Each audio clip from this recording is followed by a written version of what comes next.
Hello everyone, তোমরা দেখেই বুঝতে পেরে গেছো আমি কোথায় আছি। জানো তো, মাদের ঘরে না অনেক সকাল সকাল ঘুম ভেঙে গেছে। প্রায় 4টা বাজে তখন কিন্তু আমি ঘুম থেকে উঠে গেছি। আর উঠেই ওদের ঘরে গাছে এত ফুল ছিল, আমি কিন্তু সব ফুল পাড়তে লেগে গেছি। নর্মালি কিন্তু আমি এত সকালে ঘুম থেকে উঠি না কোনো কাজ ছাড়া, কিন্তু আজকে যখন উঠেছি তো সত্যি পরিবেশটা খুব ভালো লাগছিল। রাস্তাঘাট একদম ফাঁকা, ঠান্ডা ঠান্ডা ওয়েদার, সাথে কিন্তু মাও উঠে গেছিলো। মাও তো সবসময় সকালেই উঠে কিন্তু মা উঠান ঝাড়ু দিয়ে নিচ্ছিল। এত ফুল দেখে আমি কিন্তু নিজেকে আটকাতে পারিনি, আমি সোজা চলে গেছি স্নান করে পুজো দিতে। আমি কিন্তু সকাল সকাল পুজো সেরে ফেলেছি।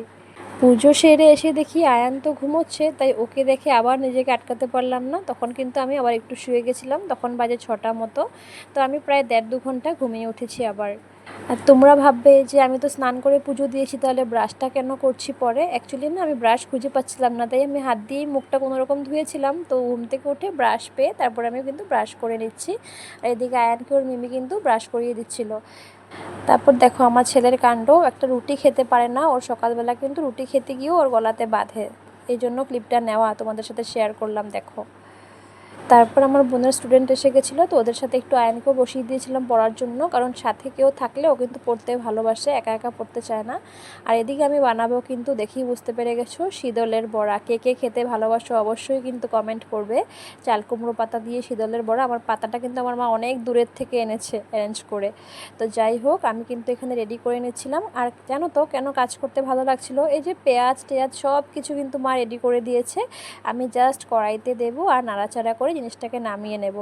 তারপর আমি যে মাকে এখানে আমি সুন্দর করে পাতার মধ্যে জিনিসগুলোকে দিয়ে রোল করে দিচ্ছিলাম, আর মা কিন্তু পুরো বড়াগুলোকে ফ্রাই করেছে। যেহেতু আমার হাজব্যান্ড নেই আর ও ভীষণ ভালোবাসে, তাই মা কিন্তু ওর জন্য দুটো রেখে দিয়েছে, ও এসে খাবে। তো আমরা কিন্তু আজকে একদম সিম্পল লাঞ্চ করেছিলাম, শীতলের বড়া, ডাল, আর আয়ানের জন্য পনির তরকারি করতে হয়েছে, কারণ ও তো শুটকি খাবে না। ও মানে শীতল কেন, কোনো শুটকি খেতে চায় না। তো যার জন্য ওর জন্য পনির করা হয়েছে। আর আমরা কিন্তু লাঞ্চটা খুব ভালোভাবে করলাম আজকে শীতলের বড়া দিয়ে, খুবই টেস্টি হয়েছিল।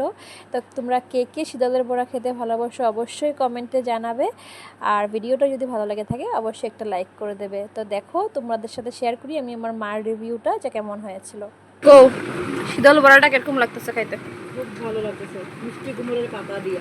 আর স্পেশালি একটু অন্য বানায় খাইলে একটু বেশি ভালো লাগে, বেশি টেস্ট হয়েছে। হ্যালো, আমি তো খায়া খায়া ভুলেই গেছি ভিডিও করতে। আমার এখন খাওয়া শেষ।